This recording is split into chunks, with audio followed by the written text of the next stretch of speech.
Bismillahirrahmanirrahim. Assalamualaikum warahmatullahi wabarakatuh. Salam sehat dan salam sejahtera untuk kita semua. Pada pertemuan hari ini di mata kuliah trigonometri, kita masih akan membahas mengenai fungsi trigonometri. Hanya saja untuk pertemuan hari ini kita akan memfokuskan pembahasan kita membahas mengenai nilai fungsi trigonometri di berbagai kuadran. Nilai fungsi trigonometri di berbagai kuadran. Dalam trigonometri, besar suatu sudut alfa, jadi penamaan sudut yang digunakan di sini adalah alfa, ya, dibagi ke dalam 4 kuadran. Maka kita perhatikan gambar berikut ini. Ini ada sebuah gambar bidang kartesius yang terdiri dari sumbu X dan sumbu Y. Lalu bidang kartesius ini kita bagi menjadi 4 kuadran. Jadi kalau dalam trigonometri itu istilahnya adalah kuadran, di mana batas antara 0 derajat sampai 90 derajat itu ada kuadran pertama, atau kalau dalam bentuk radian itu dari 0 sampai pi per 2. Lalu kuadran kedua batasnya antara 90 derajat sampai 180 derajat, atau kalau dalam bentuk radian, ya, pi per 2 sampai pada pi. Lalu kuadran ketiga batasnya antara 180 derajat sampai 270 derajat, atau kalau dalam bentuk radian, pi sampai 3 pi per 2. Lalu kuadran keempat batasnya antara 270 derajat sampai 360 derajat, atau kalau dalam bentuk radian 3 pi per 2 sampai dengan 2 pi.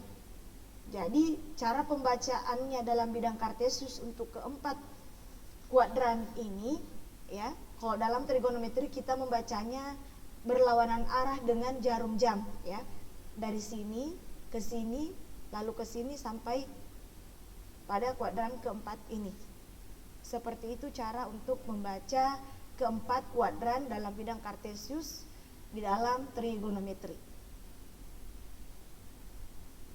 Nah, untuk lebih memperjelas keempat kuadran tersebut, maka kita memisah-misahkan keempat kuadran tersebut dengan memperhatikan gambar berikut ini.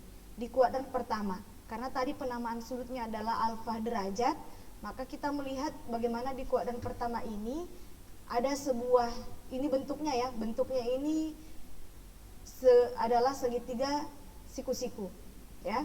Di sini ada titik P yang koordinatnya adalah x, y. Tentu yang dimaksud dengan x di sini adalah yang ini, ya, x, kemudian yang ini y, ya. Kemudian ini di sini sisi miring. Pertemuan yang lalu kita sudah jelaskan bahwa sisi miring itu kita simbolkan dengan r, x, y, r. Kemudian di sini adalah sudut alfa derajatnya. Nah, kita sudah ketahui bahwa rumus dari masing-masing sinus, kosinus, tangen, koseken, seken, dan kotangen itu sudah kita ketahui pada pertemuan yang lalu seperti bagaimana, ya. Kalau seperti itu, di sini nanti kita akan mau mengetahui bagaimana, ya, rumus dari setiap nilai fungsi trigonometri itu di berbagai kuadran. Kalau di kuadran pertama, x-nya, y-nya semuanya positif. Lalu di kuadran kedua, kita lihat bagaimana di kuadran kedua ini itu juga di sini ada segitiga siku-siku, di mana sumbu x-nya itu adalah negatif, kemudian y-nya positif, ya. Seperti itu di kuadran kedua. Lalu di kuadran ketiga posisinya di antara 180 derajat sampai 270 derajat ada di sini, di mana x-nya itu negatif, y-nya juga negatif, ya. Kemudian di kuadran keempat, batasnya tadi itu adalah dari 270 derajat sampai 360 derajat, di mana x-nya itu positif dan y-nya negatif. Nah, untuk lebih memperjelas, kita perhatikan, ya, dari gambar tersebut tadi, kita bisa menentukan tanda dari fungsi trigonometrinya. Jika alfa derajat di kuadran pertama, tadi sudah kita lihat di gambar bagaimana x-nya itu positif dan y-nya juga positif. Jadi semua di kuadran pertama nanti tentu fungsi trigonometrinya itu akan bernilai positif. sin alfa derajat. Yang pertama adalah sin alfa derajat. Kita sudah tahu rumus dari sinus itu sendiri ya. Kita sudah mengetahui pada pertemuan yang lalu, kita sudah tahu bagaimana cara untuk mencari sinus ya. Di sini sin alfa derajat sama dengan y-nya positif ya, y-nya positif, r-nya juga seperti itu, y per r positif. Langsung saja ya, karena kita sudah tahu rumusnya pada pertemuan yang lalu, sinus itu y per r. Kemudian untuk kosinus alfa sama dengan x per r positif. Lalu tangen alfa derajat sama dengan y per x juga positif. Berikutnya, koseken alfa derajat sama dengan, koseken itu adalah kebalikan dari sinus ya, yang sudah kita pelajari pertemuan yang lalu, r per y juga positif.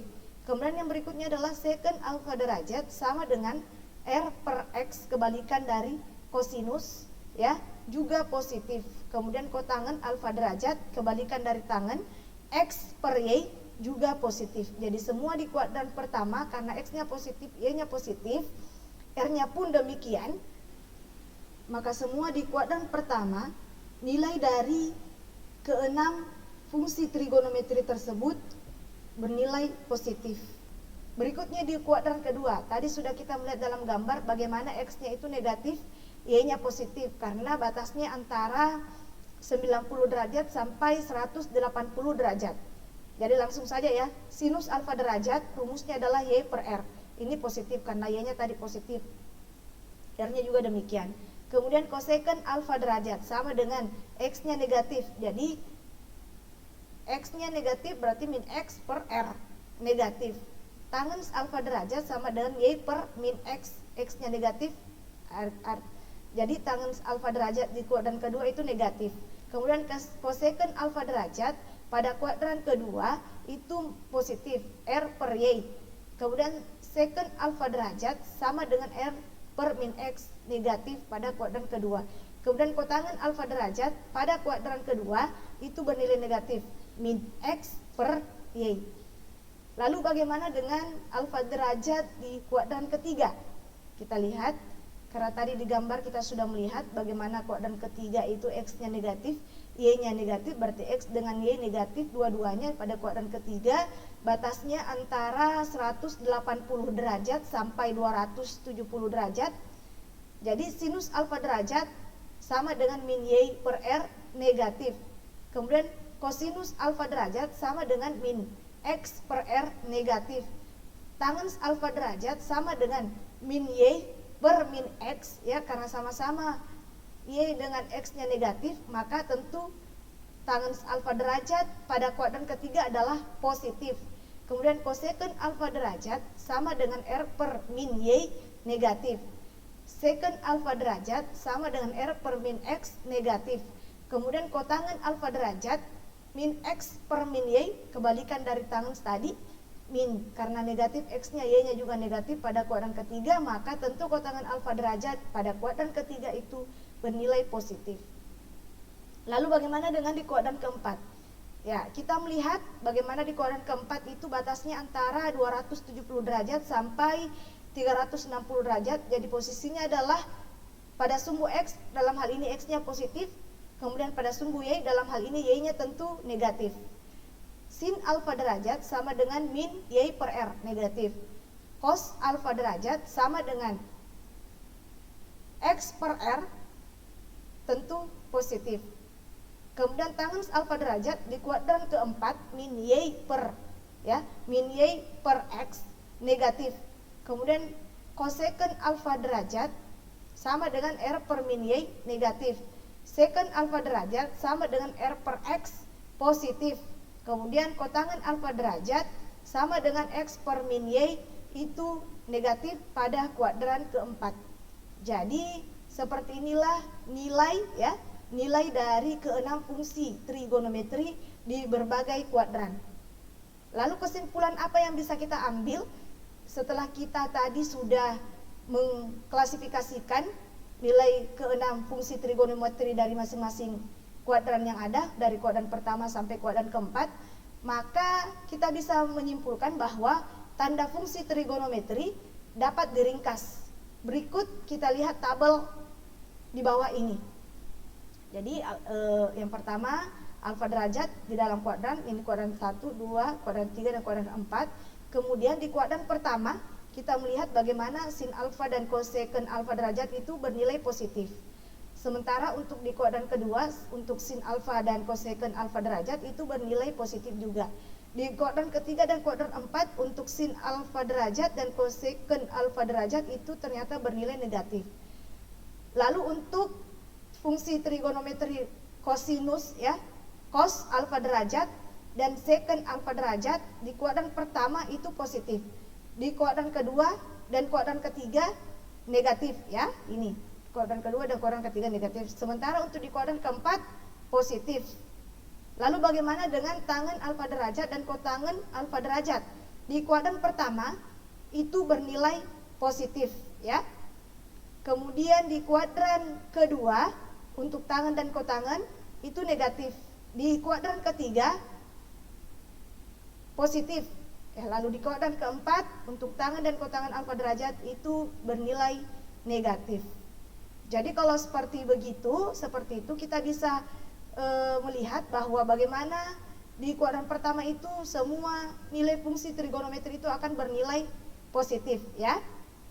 Sementara di kuadran kedua yang positif itu nanti dari ke-6 fungsi trigonometri itu adalah sinus dan ini ya, sinus dan cosecant ya. Sinus dan cosecant alfa derajat yang akan bernilai positif pada kuadran kedua. Sementara di kuadran ketiga yang akan bernilai positif itu adalah tangen dan kotangen alfa derajat. Nah, sementara di kuadran keempat yang akan bernilai positif itu di kuadran keempat adalah fungsi trigonometri kosinus dan secant alfa derajat. Seperti itu dari tanda fungsi trigonometri dari keempat kuadran yang ada. Nah, contoh soal ya supaya lebih paham kita mengenai penjelasan tadi dari ke-6 nilai fungsi nilai fungsi trigonometri di keempat kuadran, maka kita perhatikan contoh soal berikut ini. Carilah nilai dari 6 fungsi trigonometri untuk sudut theta. Jadi penamaan sudutnya lagi kita gunakan sudut theta, di mana theta sama dengan sudut XOP pada posisi standar yang sisi miringnya melalui titik P dengan koordinat A min 12,5, kemudian B min 8, min 6, ini koordinatnya ya untuk titik P. Kemudian bagian C 4, min 3. Kita jawab dulu yang bagian A. Tentu kalau kita gambarkan, gambarnya akan seperti ini. Gambarnya akan seperti ini, di mana tadi yang pertama adalah min X-nya X-nya adalah min 12, kemudian Y-nya 5. Di sini ada titik P. Kita tarik di sini di sumbu X itu ada min 12, kemudian Y-nya 5. Yang kita mau cari tahu selanjutnya adalah sumbu ini apa? Sisi atau panjang sisi R. Panjang sisi miringnya ini, panjang sisi miringnya yang biasa kita simbolkan dengan R. Caranya adalah pertemuan yang lalu sudah kita ingatkan bahwa caranya untuk mencari itu adalah dengan menggunakan rumus teorema Pitagoras. Ya, bahwa untuk mencari panjang sisi miring tentu merupakan panjang sisi kuadrat dari sisi miring itu sendiri sama dengan ya jumlah dari kuadrat sisi-sisi yang lain. Jadi dengan menggunakan rumus teorema Pitagoras maka kita mendapatkan bahwa R atau dalam hal ini OP itu sama dengan 13. Langsung saja ya. Ini dengan menggunakan teorema Pitagoras. Jadi min 12 berpangkat 2 ditambah dengan 5 berpangkat 2 ya, akar dari min 12 berpangkat 2 ditambah dengan 5 berpangkat 2, hasilnya nanti adalah bahwa R atau OP dalam hal ini sisi miringnya sama dengan 13. Jadi kalau seperti itu tadi X-nya adalah min 12, kemudian Y-nya 5, kemudian kita mendapatkan bahwa sisi miringnya adalah 13, maka kita akan menentukan nilai dari ke-6 nilai fungsi trigonometrinya. Yang pertama sin alfa. bukan sin alfa lagi ya, sin theta tadi di soal penamaan sudutnya adalah sin theta, theta ya. Berarti sin theta sama dengan y per r sama dengan 5 per 13. Kemudian kosinus theta sama dengan x per r, langsung saja kita masukkan rumusnya, x per r sama dengan min 12 per 13. Kemudian tangen theta sama dengan y per x sama dengan 5 per min 12. Berikutnya cosecant theta sama dengan r per y sama dengan 13 per 5. Kemudian berikutnya secant theta sama dengan r per x sama dengan 13 per min 12. Kotangen theta sama dengan x per y sama dengan min 12 per 5. Ya. Berikutnya kita akan selesaikan untuk bagian B. Tadi x-nya min 8, kemudian koordinat dari P ini adalah min 8 dengan min 6. Jadi kita gambarkan, kalau kita gambar, maka posisinya ada di sini. Ini posisinya di kuadran ketiga ya, karena x-nya itu negatif, y-nya juga tadi negatif, berarti di sini min 8, kemudian di sini adalah min 6. Untuk koordinat titik P. Nah, dengan cara yang sama untuk menentukan panjang sisi miringnya, tentu dengan menggunakan teorema Pitagoras ya, di mana r kuadrat ya, r kuadrat sama dengan ini x kuadrat ditambah dengan y kuadrat. Itu rumus untuk teorema Pitagoras mencari panjang sisi miringnya. Jadi panjang sisi miring pangkat 2 sama dengan jumlah dari kuadrat sisi-sisi yang lain. Jadi kita mendapatkan dengan menggunakan teorema Pitagoras bahwa R atau dalam hal ini OP-nya adalah 10 ya. Kalau seperti itu kita langsung saja menentukan nilai dari keenam fungsi trigonometrinya dengan langsung memasukkan rumusnya, di mana x-nya min 8, y-nya min 6, kemudian r-nya adalah 10. Maka sinus theta sama dengan y per r langsung saja sama dengan min 6 per 10. Kosinus theta sama dengan x per r sama dengan min 8 per 10. Tangen theta sama dengan y per x sama dengan min 6 per min 8. Jatuhnya adalah tentu menjadi positif sama dengan 6 per 8. Cosecant theta sama dengan r per y sama dengan 10 per min 6. Secant theta sama dengan r per x sama dengan 10 per min 8. Berikutnya kotangen theta sama dengan x per y sama dengan min 8 per min 6. Tentu hasilnya nanti adalah positif 8 per 6. Berikutnya kita akan menjawab bagian C. Bagian C tadi di soal itu titik P koordinatnya adalah 4, min 3. Berarti x-nya positif, y-nya negatif. Maka kalau seperti itu di bagian C ini posisinya nanti di sini berada di kuadran keempat. X-nya yang ini, x-nya 4, kemudian y-nya adalah min 3. Ini. Sumbu R-nya R-nya atau panjang sisi miringnya tentu dicari dengan menggunakan teorema Pitagoras ya. Ya, OP atau R-nya itu kita dapatkan dengan menggunakan teorema Pitagoras adalah 5, langsung saja. Kita mendapatkannya adalah 5 untuk panjang sisi miringnya. Dalam hal ini R-nya.